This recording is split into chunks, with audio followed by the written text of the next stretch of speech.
Pozdravljam naše pogovore med predsedniki treh sosednjih držav.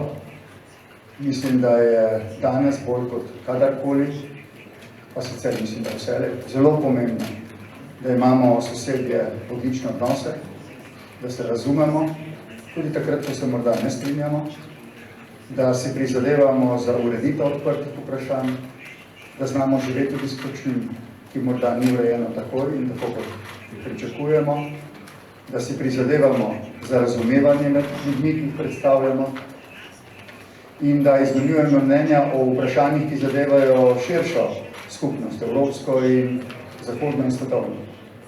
In tako so tekli pogovori tudi včeraj in danes.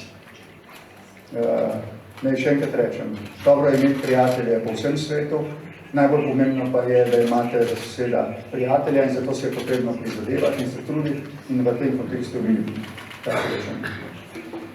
Vojna v Ukrajini. Celo svoje politično življenje sem bil in ostajam prepričan in predan mirnemu reševanju sporov. In kot sem dejal Zoranu in Aleksandru, sem se morda prvič v življenju znašel v položaju, ko taki ne vidim možnosti, da bi našli pot za diplomatsko rešitev spora. Vsaj ta trenutek ne, dokler tudi ukrajinske oblasti in zlasti one skupaj z nami ne bodo videle možnosti za eno pošteno rešitev tega zapleta in diplomatsko nadaljevanje vseh odprtih vprašanj.